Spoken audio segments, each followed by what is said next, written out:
odontológica en el paciente pediátrico. Es un tema para que ustedes al iniciar su trabajo o su tratamiento odontológico, ya teniendo un manejo del paciente, ya teniendo maniobras para realizar con el paciente, puedan eh, solucionar o trabajar adecuadamente el dolor del paciente. Voy a poner la presentación total. Estuve viendo que bastante bien pusieron su descripción, así es que vamos a tener los datos de ustedes para la asistencia, porque generalmente se presenta un problema cuando la asistencia la realizan con solo el nombre, sin el apellido.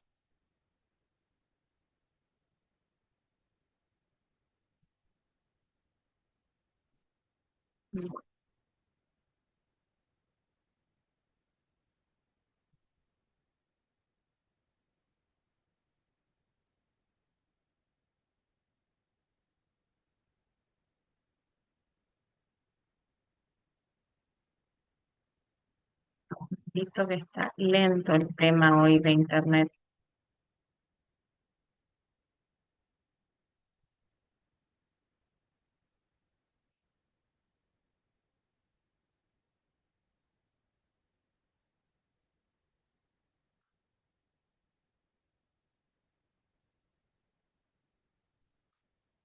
Bueno, entonces, como les estaba diciendo, el tema de hoy es anestesia odontológica en el paciente pediátrico.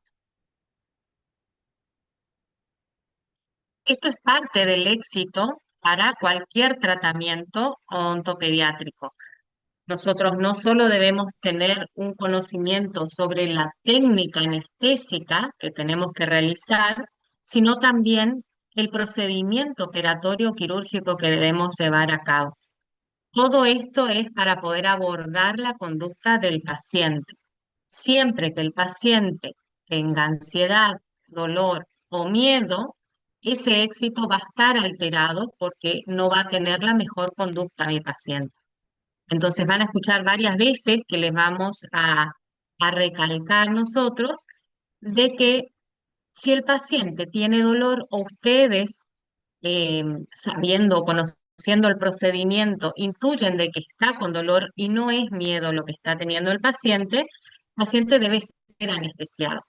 Es preferible que conozca lo que es la sensación de anestesia a que experimente el dolor por cualquier procedimiento que debamos realizar. Esto es para recordar porque si bien ustedes vieron lo que es anestesia, abordando todo lo que es anestesia para el adulto, hay muchas cosas que van a coincidir y otras cosas que van a ser particulares para este paciente pediátrico. Nosotros en grandes rasgos tenemos tres tipos de anestesias que son utilizadas para tratamientos o procedimientos odontológicos. Uno es la anestesia local, que es la más rutinariamente utilizada para hacer restauraciones, para hacer extracciones simples. Permíteme, esperen un segundito que me olvidé una cosita. Me olvidé iniciar la grabación.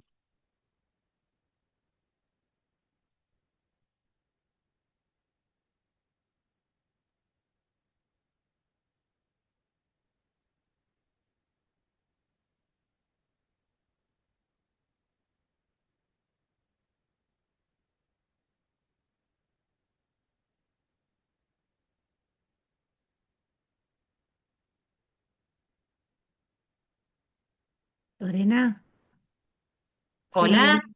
Hola, Lore, soy María Lía. Escucha, estoy grabando por las dudas, no te preocupes, ¿sabes?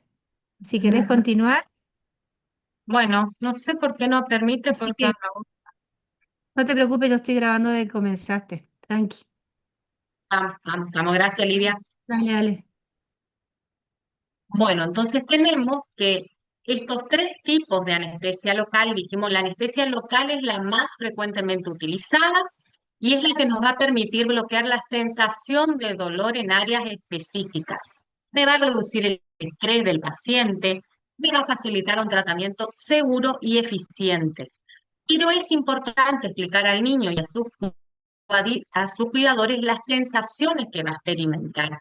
Es, eh, es algo que no recordamos porque muchos no fuimos anestesiados o los que fuimos anestesiados muy pequeños y no recordamos lo desagradable que es esta situación.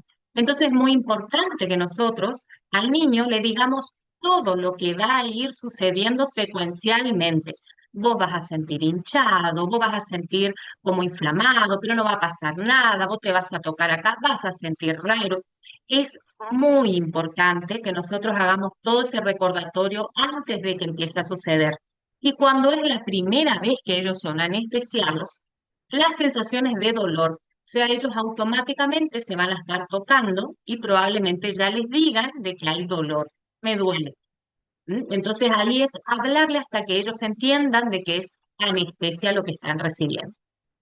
Sedación consciente simplemente es para que ustedes habrán escuchado de que en Chaco ya se está empezando a implementar un curso que es habilitador para el uso de anestesia o sedación consciente en el consultorio a través de óxido nitroso. Esto es un curso habilitante que me va a permitir tener a mi paciente anestesiado, ¿sí? Pero es fundamental que nosotros sepamos qué realizar y qué es lo que necesita ese paciente a la hora de ser sedado. Los estudios previos y el tratamiento que debemos realizar, ¿sí? Para que lo que sea sedación consciente o lo que sea anestesia general, que nosotros intervengamos al paciente de esa forma, salga con un tratamiento realizado coherente, ¿sí? Hay muchos casos en los que se hace anestesia general solo para hacer extracciones. Lo ideal sería de que sea un equipo el que esté trabajando sobre el paciente para que esa sedación consciente o esa anestesia general permita realizar todas las acciones que precisa ese paciente. ¿Mm? Tanto la sedación consciente como la anestesia general no va a esquivar de la anestesia local. O sea, en muchas de estas intervenciones que nosotros necesitamos hacer, supónganse, dos restauraciones, una pulpa y una extracción, por más de que el paciente esté sedado o esté con anestesia general, va a precisar una anestesia local. ¿Mm? Entonces, ¿qué sistemas anestésicos son los que podemos tener para implementar esta anestesia local? Es el sistema por punción, que es el que habitualmente nosotros recurrimos. Sistema a presión. El sistema a presión es un dispositivo que no es por punción, no tiene ninguna aguja, pero sí hace una presión para inyectar el contenido de un anextubo especial, no es tampoco el anextubo que utilizamos nosotros. El problema de este sistema a presión es que deben ser lugares accesibles y la profundidad de la anestesia no es mucha, es una profundidad intermedia. Las jeringas electrónicas, que las jeringas electrónicas vienen de muchos modelos, lo que hacen es dispensar de una forma más eh, secuencial el líquido, ¿sí? Para que esa forma de colocar el líquido, que es en definitiva es lo que duele, cómo entra el líquido en los tejidos, sea de manera regular. También vienen con música, vienen con una serie de aditamentos que ayudan a la parte del manejo de la conducta. Y el sistema computarizado que también atempera para que tenga una temperatura similar al cuerpo y también la dosificación es constante para que no produzca esa propulsión del líquido que es lo que genera dolor. De todos esos sistemas de anestesia local, estos sistemas me van a proporcionar diferentes alternativas de trabajo dentro de la práctica anestésica en odontopediatría y son evaluados su eficacia en cada una de ellas en el control del dolor, tanto durante la aplicación de la anestesia como en el procedimiento restaurador, con la finalidad de disminuir al máximo la ansiedad y el miedo del niño a la inyección. En los estudios, en varias revisiones, em, concluyen que los mejores resultados que se presentan en cuanto a la reducción del dolor durante la inyección son aquellos que permiten una presión y velocidad de inyección constante. O sea que muchas veces si nosotros en nuestra práctica logramos hacer una inyección constante y implementar todas las medidas de manejo de la conducta que tenemos, las técnicas que tenemos, vamos a poder lograr algo similar sin tener tantos aditamentos, ¿eh? Sujeción más ergonómica por parte del odontólogo para facilitar su manipulación y con una apariencia física que resulte menos traumática y más tolerada por los niños. La jeringa convencional continúa siendo el sistema que muestra mejores resultados. Entonces, viendo que de todos esos sistemas nosotros vamos a utilizar la jeringa Carpule, agujas y tubos, es importante también tener el conocimiento de los reparos anatómicos de este paciente niño, que es el que se me va a modificar en toda la técnica que ustedes venían realizando en adultos, y hacer algunas series de recordatorios de materiales e instrumentales para aplicarlos a mi paciente niño. Y por supuesto, al último, vamos a ver las técnicas anestésicas, tanto tópicas como infiltrativas. Entonces, las preguntas básicas que vamos a tener en cuenta son: ¿qué vamos a inyectar? ¿Con qué lo vamos a realizar? ¿A quién lo vamos a inyectar? ¿Dónde y cómo? ¿Qué vamos a inyectar? Es un anestubo que tiene anestésico local que por sí solo genera vasodilatación. El que genere vasodilatación, ¿qué me está produciendo? Me está produciendo de que en un tejido que es ampliamente irrigado, muy perfundido, con un sistema linfático constante, ese anestésico local se va a ir diluyendo y se va a ir introduciendo a mi torrente sanguíneo mucho más rápido que o en un paciente adulto. ¿Mm?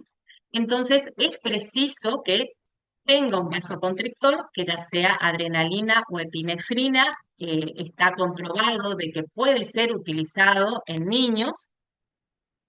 También tenemos metilparabeno y bisulfito de sodio, que estos son estabilizadores, uno del vasoconstrictor y otro del anestésico. Son potentes alérgenos, ¿sí? Y estos son los principales alérgenos cuando el anestubo está vencido. Por eso es tan importante verificar las fechas de vencimiento de sus anestubos. Y agua destilada. Estos anestésicos locales se dividen en amidas y en ésteres.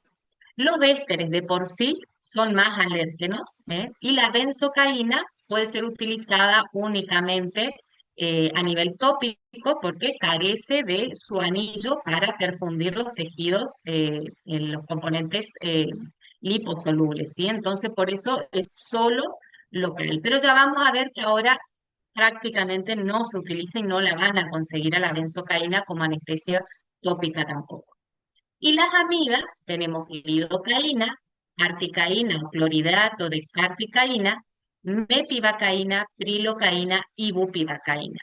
Que estas amidas van a variar el tiempo de duración del anestésico. Por eso es que también a nosotros nos va a condicionar cuál es el que vamos a elegir, porque necesitamos un tiempo para trabajar, pero que ese tiempo no se exceda para que mi paciente no se lesione las mucosas. Entonces, dijimos que los pacientes son más alérgicos a los ésteres que a las amidas. Una hipersensibilidad a un éster implica la posibilidad de reacciones cruzadas con otros ésteres. La duración de los anestésicos se refiere a tiempo de acción y a potencia de acción. ¿Por qué? Porque si es más tiempo el que perdura, más profunda es mi anestesia. Los de acción corta son la procaína y tiene una anestesia pulpar de 30 a 60 minutos. No me da tiempo para realizar mi terapéutica. Los de acción intermedia, como la lidocaína y la articaína, tienen una anestesia pulpar de 60 a 90 minutos. Ambos en tejidos blandos tienen una acción de 2 a 3 horas, que ya es bastante controlar a un niño 2 o 3 horas para que no se esté mordiendo mucosas o piel que se esté pellizcando. Los de acción larga, como la bupivacaína, tienen una anestesia pulpar de 2 a 3 horas y en tejidos blandos de 9 a 12 horas. Eso obviamente es imposible para una terapéutica ambulatoria, pero sí estas suelen ser utilizadas, por ejemplo, en los países que usan mucho eh, anestesia general o sedación consciente, que están 2 horas de tratamiento y después tienen un periodo de recuperación, utilizan la bupivacaína para anestesiar, ¿sí? En esos lugares, sí. Las drogas anestésicas utilizadas en niños, entonces, vamos a contraindicar anestésicos de larga duración, cuando es local. Solo se usan en cirugías por el riesgo de toxicidad y porque se aumenta el riesgo de que los niños se autoinfieran heridas al moverse. Anestésicos de acción corta duran muy poco y los de tipo ésteres dijimos que son los más alérgenos. Entonces ya nos quedamos seleccionando a la lidocaína o a la carticaína. ¿Cuál es la diferencia entre ambas? La lidocaína se encuentra en concentraciones al 2 y al 3%. El inicio de acción de la lidocaína es a los 2 o 3 minutos, pero la duración del efecto en una infiltrativa es de 1 a 2 horas y media y en una troncular de 1 hora y media a 3 horas 25. En cambio, la articaína, que tiene una concentración al 4%, tiene una doble biotransformación hepática y plasmática, que eso también es una ventaja, mayor potencia y efectividad que la lidocaína.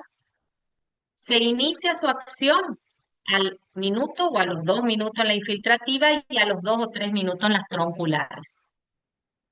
Y la duración del efecto de la articaína varía de acuerdo a la concentración de epinefrina, ¿sí? 1 en 100.000 o 1 en 200.000. Cuando tenemos 1 en 100.000, quiere decir de que está más concentrada mi epinefrina. Ahí tenemos una duración de 75 minutos para tejido pulpar y 240 minutos para tejidos blandos. Es bastante coherente ese tiempo para trabajar y para tejidos blandos. Cuando es 1 en 200.000, fíjense que disminuye mucho mi tiempo de trabajo en pulpa, 45 minutos, y en tejidos blandos, 180 minutos. Entonces tenemos que buscar una articaína al 4% que tenga una dilución de 1 en 100.000 mi vasoconstrictor. Articaína. Su uso está contraindicado en pacientes con antecedentes de alergias a amidas, al igual que aquellos a sulfitos, por ejemplo, asma alérgico, o con alteraciones hepáticas o con metahemoglobulinemia congénita, que ya vamos a hablar qué es la metahemoglobulinemia. Si un anestésico local se inyecta en un área infectada, la acción de este se retardará o se bloqueará, ya que el proceso inflamatorio disminuye el pH del tejido extracelular de 7,4 a 6 o menos. Ese cambio de pH permite que solo una pequeña cantidad de anestésico en forma de base libre atraviese la membrana del nervio para impedir la conducción de los impulsos. Entonces, cuando nosotros tenemos una infección, y esta infección no me refiero a una fístula, porque una fístula está localizada en un determinado lugar en el que yo no debo colocar o hacer la punción. Ahora, si el lugar donde yo tengo que hacer la punción está involucrada con un área de tumefacción y de infección, ahí sí yo tengo que pensar que no voy a poder anestesiar, ¿sí? Voy a tener que hacer un tratamiento intermedio primero y después posponerlo para terminar el tratamiento. La inyección de una aguja para una anestesia local en una infección activa puede diseminar esta por todo el organismo, ¿sí? Ese es el otro motivo por el cual nosotros no hacemos punciones en el lugar donde está la infección. En cuanto a los vasoconstrictores, las ventajas que tiene es que aumenta la potencia del anestésico, ¿sí? Porque me permite una anestesia más profunda, me circunscribe el anestésico y no deja que éste vaya rápido hacia la circulación. ¿M? Incrementa la duración de su efecto, reduce la dosis necesaria de anestésico y disminuye la hemorragia. Su utilización en niños es importante ya que por el mayor gasto cardíaco, la perfusión tisular y la velocidad metabólica basal que tiene el niño, tienden a eliminar la solución anestésica local y llevarla a la circulación sistémica, lo que aumenta la posibilidad de absorción sistémica. O sea que incluso estamos reduciendo la velocidad de la absorción sistémica para que no haya toxicidad cuando tenemos un vasoconstrictor. Esto es para que entiendan las diluciones, ¿sí? Primero y principal, fijarnos, como dijimos, la fecha de vencimiento. ¿M? Segundo, ver qué concentración tengo de mi vasoconstrictor, 1 en 100.000. Si tenemos 1 en 50 es muy puro, es muy concentrado el vasoconstrictor. Si tenemos 1 en 200.000 es muy diluido y si tenemos 1 en 100.000 sería el óptimo para utilizar. La lidocaína, en el mercado acá lo tenemos en un vasoconstrictor de 1 en 50.000. Entonces, por eso también preferimos que el anestubo que ustedes utilicen sea articaína, clorhidrato al 4% y adrenalina 1 en 100.000. Existe evidencia científica sobre la seguridad de la utilización de adrenalina o epinefrina asociada con anestésicos locales, teniendo en cuenta la baja incidencia de reacciones adversas, incluso en hipertensos no controlados. Pero hay ciertas condiciones sistémicas que existen cuidados y deben ser tenidos en cuenta. O sea, nosotros siempre vamos a hacer la interconsulta, ¿sí? El uso de beta bloqueadores no selectivos como nadolol, propranolol, en los cuadros de alteraciones cardíacas e hipertensión arterial, incluso en los cuadros de hipertiroidismo no controlado, exigen cautela en cuanto al uso de vasoconstrictores. Entonces, en esos casos en los que interaccionan los beta bloqueadores, nosotros no vamos a poder utilizar y lo vamos a tener que consultar con su cardiólogo. Esta interacción medicamentosa puede elevar la duración de la anestesia o la presión arterial, ya que potencializa la acción de la adrenalina y puede ocasionar una vasoconstricción más prolongada. Para hablar de toxicidad de anestésicos locales tenemos que ver primero el punto de no realizar la sobredosis, cuáles son las dosis máximas, la rápida administración, ¿sí? Que no sea administrado eh, sin tener en cuenta el tiempo en el que yo hago la presión del émbolo y que no hagamos una inyección interna, ¿sí? Vamos a empezar por el tema de sobredosis. ¿Cuáles son las dosis máximas de los anestésicos locales utilizados comúnmente y cómo se calculan esas dosis máximas que vamos a recomendar en un paciente? Primero yo tengo que tener seleccionado el anestésico que voy a utilizar y tengo que observar los miligramos totales que tiene el anestubo.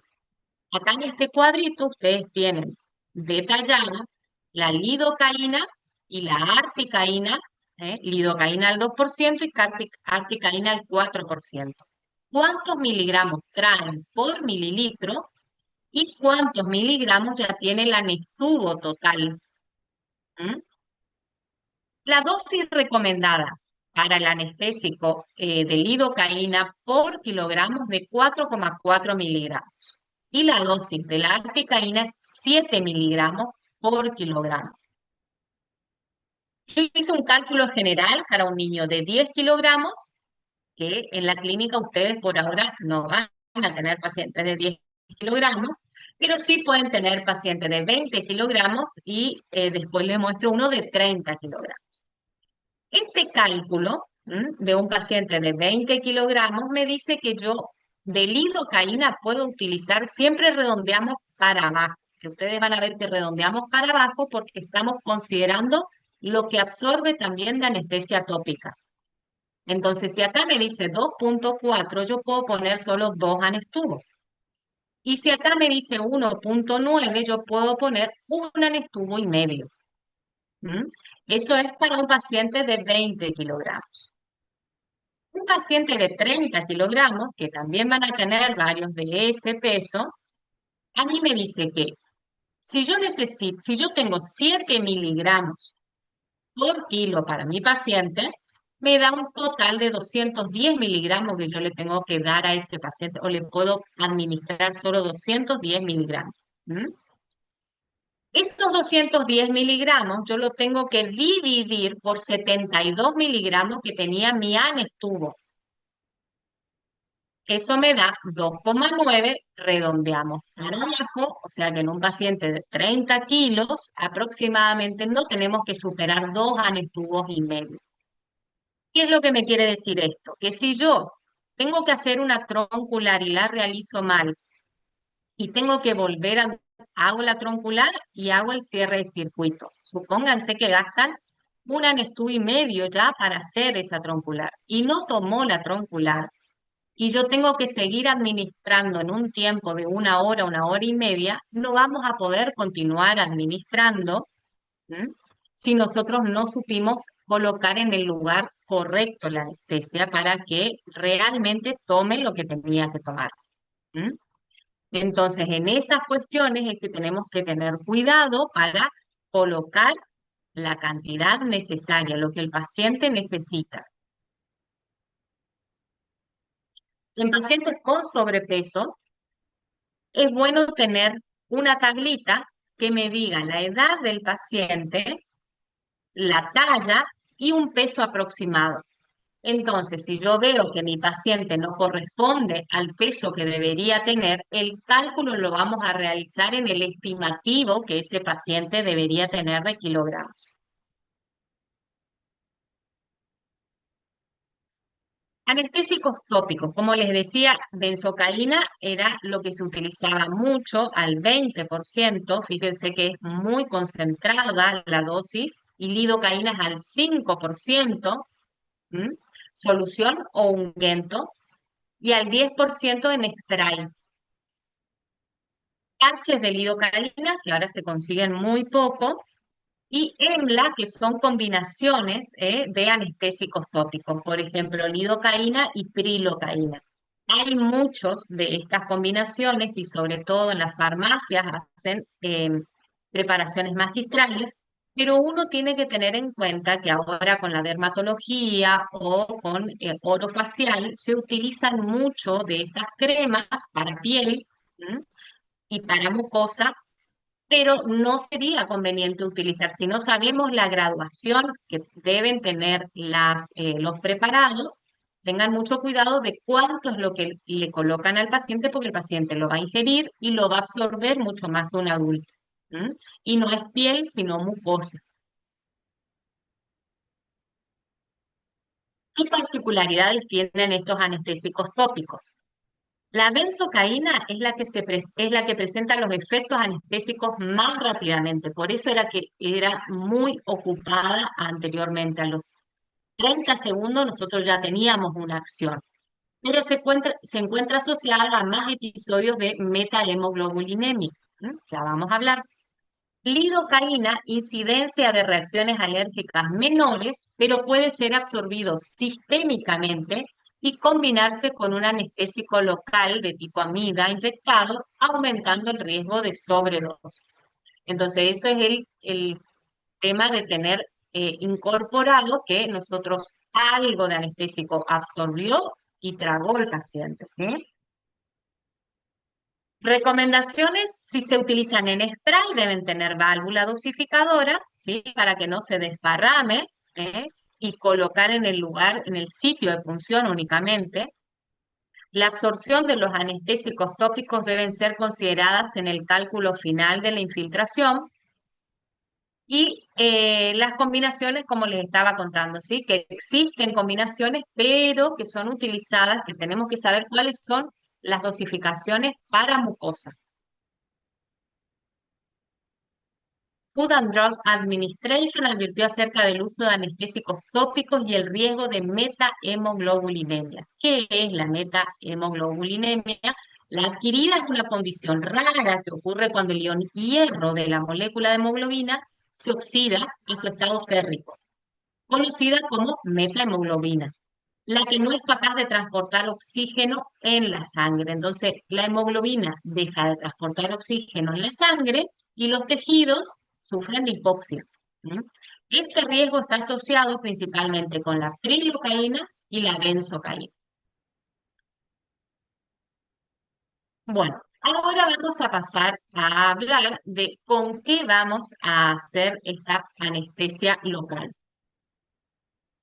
Anestésicos locales que ya vimos, tópicos e infiltrativos los que vamos a utilizar el anestubo, pero ahora nos faltan los tipos de jeringas, ¿sí? ¿Qué características tienen que tener nuestras agujas?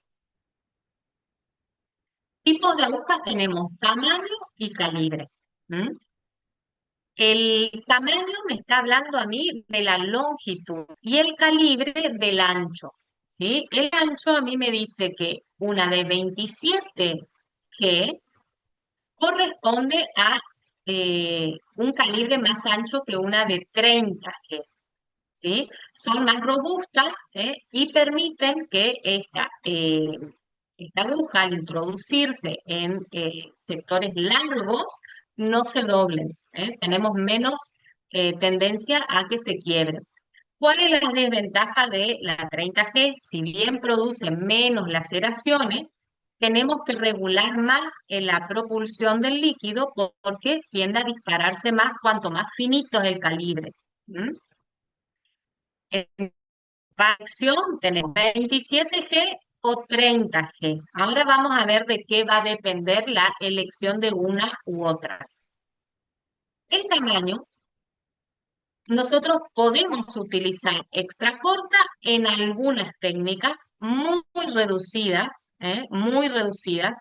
Entonces, cuando vamos al comercio y pedimos agujas para niños, nos van a dar la extra corta, pero no es la que precisamos. Precisamos la corta, que tiene 2,1 centímetros, ¿sí?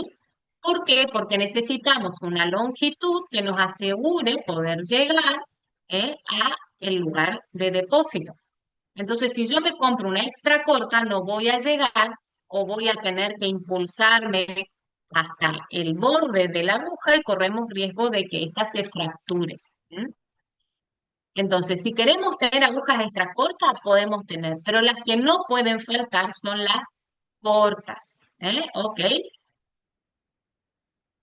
En niños, utilizar siempre agujas cortas, nunca largas ni intermedias. Esas tampoco se utilizan. Para infiltraciones terminales, utilizar agujas con un diámetro de 30, que son las más finas, dijimos. ¿Por qué? Porque me producen menos traumatismo en el tejido. Para tronculares, ya recomendamos la de 27 porque es más gruesa, y no se va a doblar cuando tenemos que hacer trayectos largos.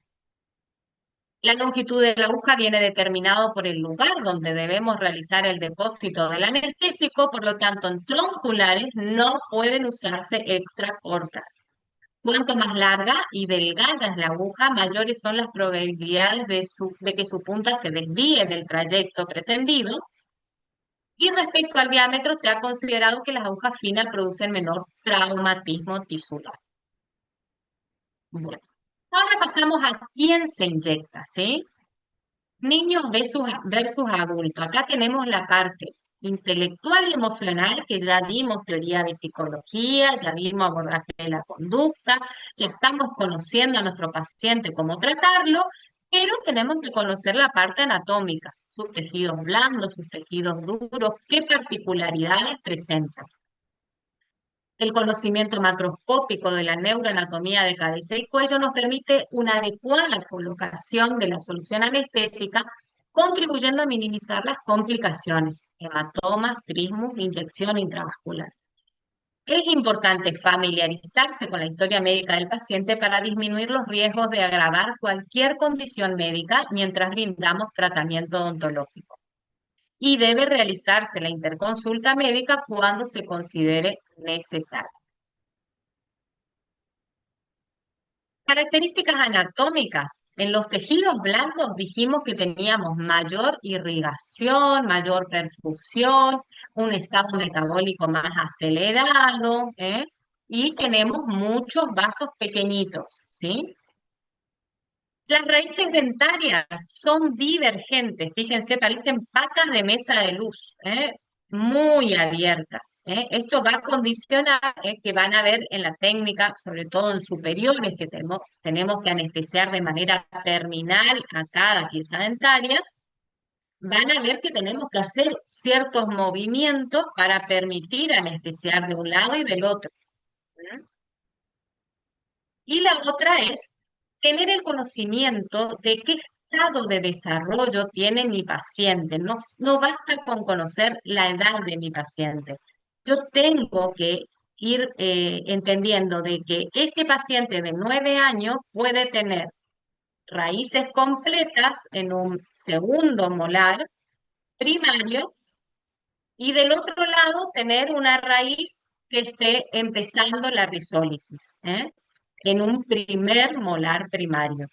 Entonces, saber y conocer a este paciente en qué estadio está particularmente cada pieza dentaria, porque la altura, si yo tengo que hacer una punción, no va a ser la misma.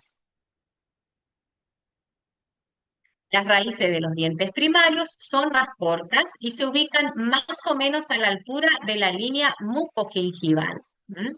Acá están mostrando en el inferior para una de las técnicas al mentoniano, pero en realidad en donde más vamos a utilizar la infiltrativa terminal es en los superiores. ¿Eh? A medida que se inicia la risólisis, fíjense cómo acá se ve estadios de risólisis y al cuando se inicia la risólisis, esa longitud se modifica, por lo que es preciso conocer para cada diente y niño cuál es su desarrollo. Las raíces de los dientes temporales, molares, son abiertas, así que se debe tener en cuenta para desviar la aguja, para cada uno de los lados, ¿sí? Para la mesial y para la distal. El hueso presenta una mayor porosidad y menor mineralización. Esto es una ventaja porque permite perfundir e ingresar la anestesia desde el depósito vestibular que yo hice. El uso de los maxilares, el hueso de los maxilares, al ser más esponjoso, facilita la difusión del anestésico hacia el interior para realizar el bloqueo de los nervios, por lo que la técnica más utilizada es la infiltrativa, ¿sí? Sobre todo el maxilar superior. Vamos a pasar ahora a las técnicas, ¿sí? ¿Cómo vamos a realizar? Para estas técnicas siempre tienen que contar el día que ustedes van a realizar su primer tratamiento con abrebocas. Los abrebocas no son los separadores de labios para fotos, son dispositivos de goma que los colocamos como una cuña hace, la parte más pequeña hacia atrás y la más alta hacia adelante. De esa forma me traba y trabajamos cómodos. Incluso algunos chicos, no es por mala conducta que ponemos, sino porque les cuesta mantener o sostener abierta la boca. Entonces, ponemos esto y él se relaja sobre la goma. La anestesia tópica o de contacto, que es la primera que vamos a realizar de punción, va en el sitio de punción exactamente. Me anula la sensibilidad cutáneo-mucosa a través de anestésicos 10 veces más concentrados que los inyectados. En niños puede ser contraproducente la sensación de entumecimiento y mal sabor, por eso hay que explicarle antes de realizársela. Secamos bien la superficie, colocamos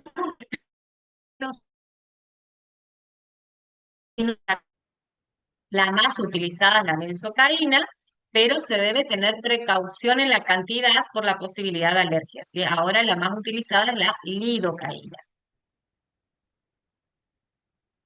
Bueno, de anestesias convencionales inyectables tenemos las infiltrativas, que vamos a ir hablando ahora para los distintos dientes y sectores, y la troncular o regional, que también tiene un sector que es prioritario realizar esa técnica. Aunque no nos guste, tenemos que aprender a realizar.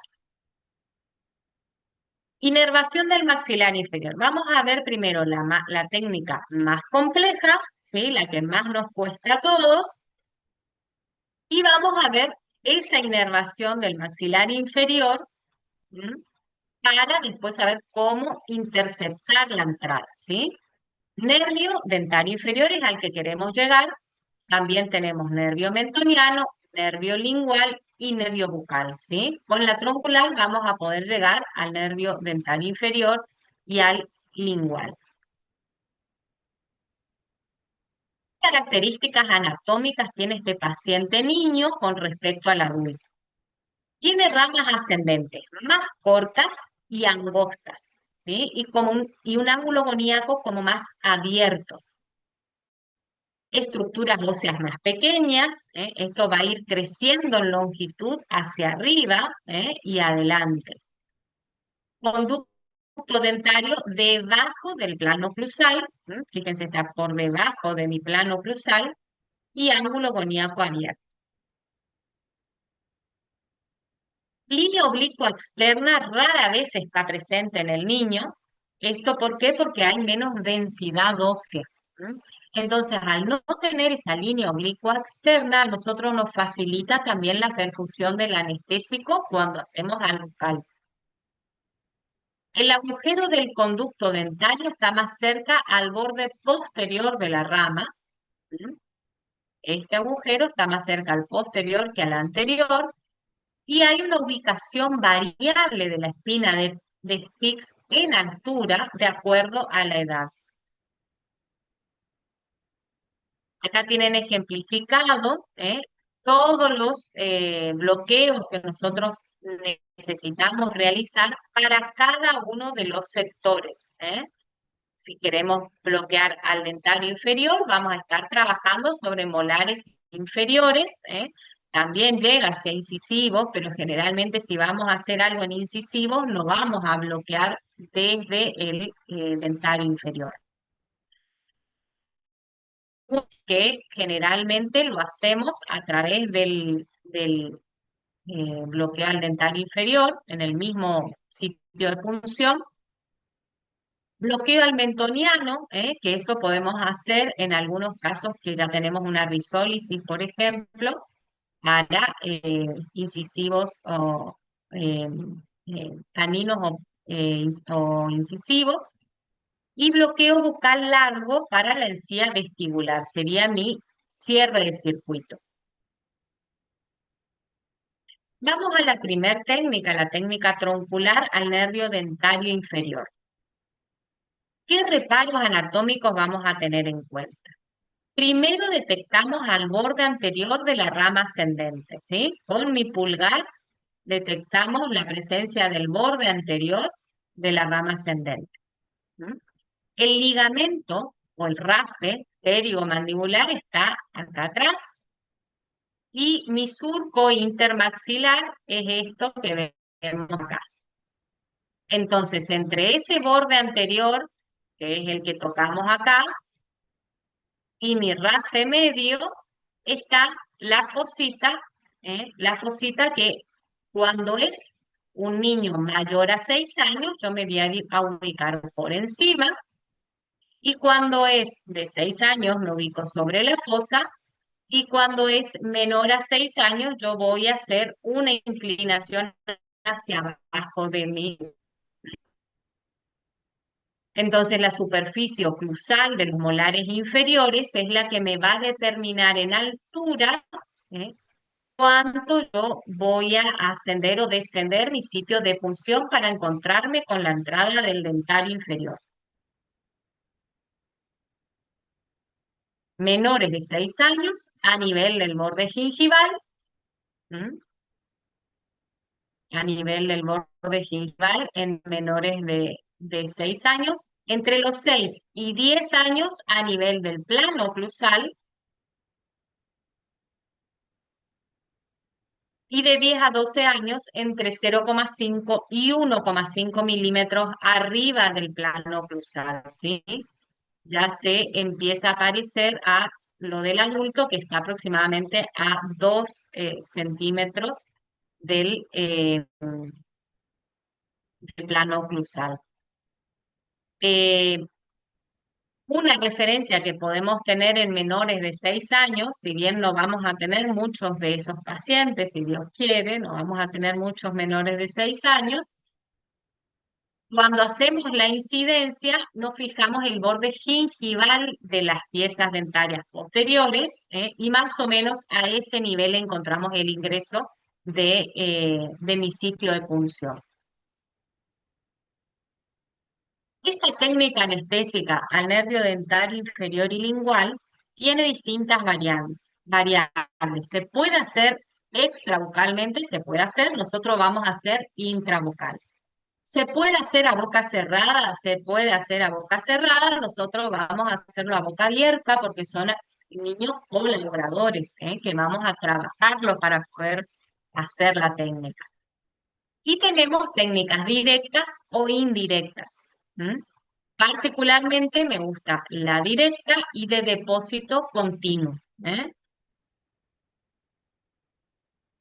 La indirecta, nosotros primero ingresamos del lado que vamos a anestesiar, 0,5 centímetros, ahí nos encontramos con el lingual. Hacemos nuestro primer depósito de 1/3. Nos vamos al lado contrario, 1,5 centímetros, y hacemos el depósito de los 2/3 restantes. Me va a quedar un último tercio, que es el que voy a utilizar para el nervio bucal. Perdón, es 1/4 y 2/4.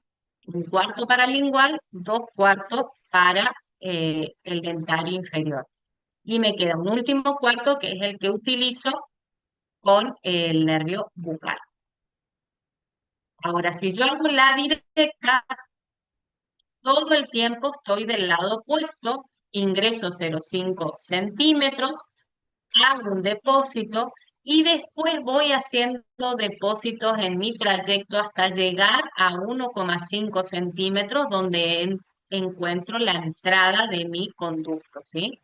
Y acá es la parte importante cuando llegamos a esas proximidades de accionar el émbolo hacia atrás y ver que no haya un reflujo de sangre para saber que no estamos dentro de algún vaso. Y ahí sí hacemos el depósito de los 2/3. La aguja se introduce aproximadamente 1,5 centímetros, dejando afuera 1/4 del tamaño de la aguja, ¿sí? Esto es para resguardarnos de cualquier fractura. La inyección se realiza lento, fíjense que aproximadamente 1 centímetro cúbico por minuto. Iniciamos la inyección del líquido tan pronto como penetró en la mucosa. Esto me va a generar, ¿sí?, para ese trayecto.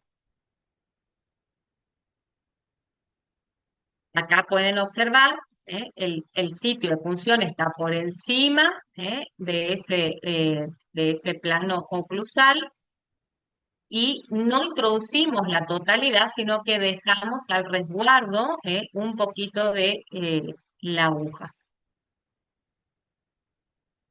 No se usan agujas largas, justamente porque me puedo pasar de la zona y lacero mucho más. Entonces siempre las agujas cortas. Se espera de 5 a 10 minutos. Su efectividad puede ser comprobada tocando la mucosa de la región de los premolares, molares temporarios, no debiendo haber sensibilidad ni en la lengua ni en el labio, y siempre relatándole de antemano lo que va a sentir. Vas a sentir como acartonada tu lengua, vas a sentir el labio inflado. Bueno, Ya una vez que anestesiamos al dentario inferior, vamos a inyectar unas pocas gotas en el fondo del vestíbulo distal a la pieza que vamos a trabajar. ¿Eh? Esto es para los casos de extracciones dentarias que necesitamos hacer el cierre de circuito, ¿sí? Entonces hacemos la anestesia en distal de la pieza que vamos a realizar, introduciendo unos 4 milímetros, y colocando un pequeño depósito. También se puede utilizar en los casos que por ahí el clamp es muy molesto, y anestesiamos la mucosa vestibular únicamente en pieza dental. Anestesia mendoniano o terminaciones nerviosas. Esto es para la remoción de caries en incisivos y caninos o extracción de molares primarios, pero que estén próximos a exfoliar. ¿Eh? Penetramos la mucosa en fondo de surco distal al molar primario a anestesiar y dirigimos la aguja en una posición entre las raíces del molar. ¿Sí? Si va a ser algún molar que vamos a extraer, le damos un poquito de amplitud al depósito. Inyectamos aproximadamente un cuarto o medio del carpule, y esperamos de 3 a 5 minutos. Estos en los casos, como les decía, si es molar, es únicamente porque ya tenemos muy reabsorbido mi pieza dentaria inferior, entonces está prendido solo por la mucosa. Entonces, si yo quiero anestesiar la mucosa vestibular, la puedo realizar de esta forma o puedo también hacer esta anestesia y de hecho voy a tener que reforzar con una transcapilar para cerrar hacia distal, todo el reborde de mi gingiva. Si no, la parte distal va a doler cuando yo quiera hacer la extracción. Pasamos al maxilar superior. Es la técnica indicada para anestesiar todos los molares maxilares temporarios. El procedimiento consiste en atravesar la mucosa vestibular del fondo de vestíbulo, llevando la aguja cerca de los ápices radiculares, sin atravesar periósteo, con angulación de 45 grados y con el bisel mirando hacia el hueso. Todos estos recaudos son para no lacerar el tejido blando. Si yo no lacero mi tejido blando, hay menos dolor.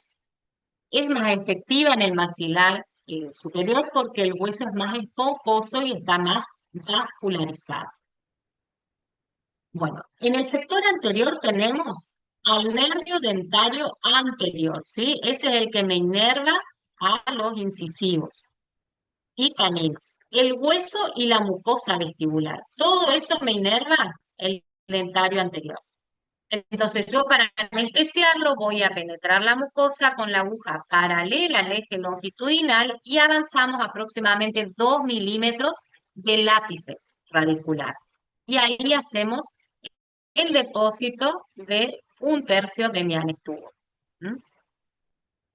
Este produce mucho escozor, mucha picazón, entonces hay que hacerlo muy pausado. El dentario medio tiene los molarios, premolares en el caso de la dentición mixta, y la raíz mesiovestibular del primer molar permanente. Ustedes recuerden que en adulto incluso, cuando queremos anestesiar al primer molar permanente, anestesiamos raíz mesial por un lado, raíz distal por el otro. Y ahora, cuando no tengamos este primer molar permanente en boca aún, vamos a hacer lo mismo para mi segundo molar primario. El primer molar primario, el área de depósito es entre las raíces en el pliegue mucogingival. Y para el premolar superior, el área de depósito es en la raíz del premolar a la altura del pliegue mucogingival. ¿Mm? Bueno, esto en realidad es más para la dentición mixta, pero podemos llegar a tener alguna pieza dentaria que haya erupcionado de antemano. El dentario posterior, que es el último que me quedaba del sector superior, Inerva la raíz distal del segundo molar primario en la dentición primaria y mixta temprana. Y raíz distal del primer molar permanente. Hueso, periodonto y mucosa vestibular de esos dientes. Entonces, cuando no erupcionó el primer molar permanente o en las fases iniciales de la dentición mixta, la apófisis cigomática se ubica por encima de las raíces vestibulares del segundo molar primario y del primer molar permanente. Por lo que hay que anestesiar al nervio dentario posterior y medio, ¿sí? Vamos a tener que hacer un depósito en mesial y un depósito en distal de estas piezas dentarias. ¿Cuánto introducimos? Aproximadamente 6 a 8 milímetros en un niño de 3 años y de 10 a 14 milímetros en uno de 8 a 12 años. Las edades que ustedes van a manejar van a andar introduciendo aproximadamente entre 10 y 12 milímetros. Mi extra corta tiene 12 milímetros, entonces no nos podemos quedar al fondo de la inyección. Tiene que quedar algo por fuera. Por eso que usamos siempre cortas para estas técnicas también. Para la técnica interdental o intrapapilar, en esta sí podríamos utilizar la extra corta y se utiliza como cierre de circuito. Se inyecta en la base de la papila y siempre precede a la palatina, ¿sí? A la anestesia palatina. ¿Por qué? Porque yo ya tengo anestesiado este sector por la infiltrativa terminal al nervio medio, anterior o posterior. Ya tengo anestesiada esta zona vestibular.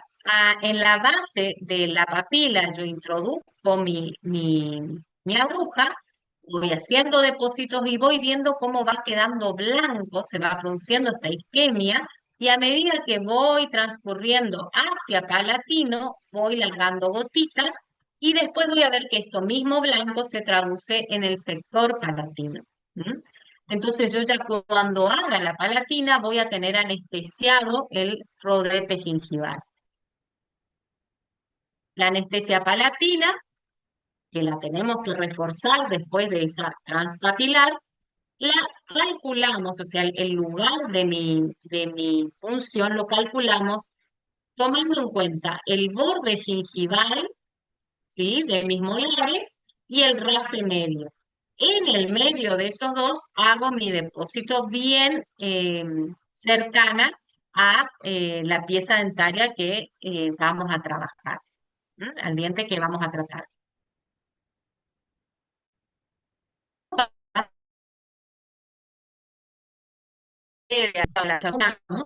En realidad trabaja mucho, ¿sí? Es la que ayuda a controlar la cabeza del niño, es la que apoya el maxilar en tratamiento, ustedes tocan, agarran, no vale con el espejito, ¿sí? No, no sirve porque no tengo control, no tengo manejo, y ustedes tienen una oportunidad para hacer la función. Si ya empiezan los manoteos, termina todo mal, ¿sí? Entonces, siempre vamos seguros, ¿eh? Vamos a ver cómo hacemos las distracciones pertinentes para que el niño no se asuste y manejar todo, el de barbillo, los labios, la lengua, con esa mano pasiva. Palpamos el proceso alveolar, los dientes contiguos, todo eso nos tiene que ayudar la mano pasiva a sujetar. ¿Qué le vamos a decir después del tratamiento, pero que tuvo una anestesia, ¿sí? Que evite alimentos duros o calientes, mientras esté anestesiado, que no se pellizque la piel anestesiada, que no se muevan los labios ni la mucosa. Una vez lacerada la piel, y eso se lo explicamos al papá, porque una vez que le explicamos eso, al otro día no piensa que es una alergia al anestésico, sino que es porque se mordió, ¿sí? Le explicamos que una vez que se lastimó la piel o mucosa, ya se forma una costra blanca, que se ulcera, se inflama y que 2 o 3 días va a estar con dolor y no va a poder comer.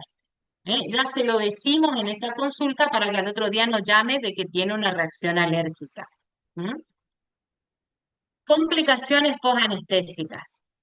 Todas estas son complicaciones, ¿sí? Alergia o sobredosis, inyección dolorosa, laceración de una arteria o vena, necrosis palatina, trismus, infección en el lugar de la punción, pero la que más se produce en niños es la mordedura o quemadura posa, ¿sí? Es la que más, sobre todo las primeras veces que son anestesiados. Instrumentación en la historia clínica debe incluir el tipo y dosis del anestésico local en miligramos. La escrita indicando la cantidad en miligramos de la concentración. El registro debe incluir los tipos de inyecciones realizadas, hicimos infiltrativas, hicimos bloqueo regional, intraalveolar, qué métodos utilizamos, el tipo de aguja y la reacción del paciente a la inyección. Todo eso nos va a ayudar a ir conociendo a mi paciente. Se debe indicar al paciente y al responsable las instrucciones postoperatorias de cuidado y si la anestesia local ha sido administrada asociada con un fármaco sedativo, los horarios en que las dosis fueron administradas deben ser registrados. Para los cuales las dosis máximas de anestésico local es preocupante, deben ser pesados antes de cada consulta. Ustedes recuerden que los papás por ahí el peso no manejan todos los días o les dicen algo aproximado, entonces es conveniente tener para pesarlos.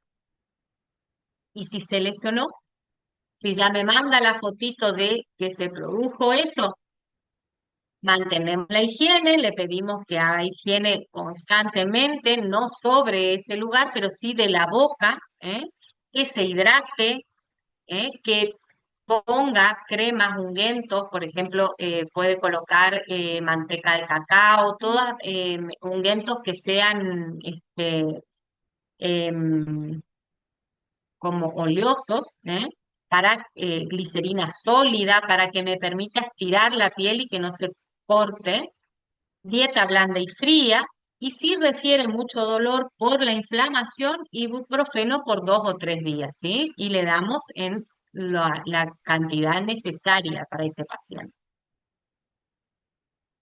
Bueno, acá tienen la bibliografía, que hay libros, manuales, capítulos o algunos artículos científicos, que a veces es importante ver las actualizaciones, ver el peso que tienen, sí, para consultar.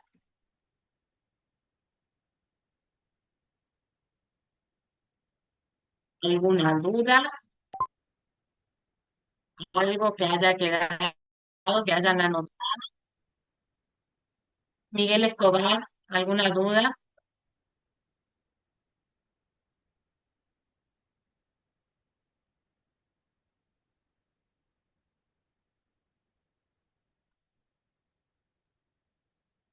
Ah, puede ser que hayas estado, vos estabas en celular o en compu.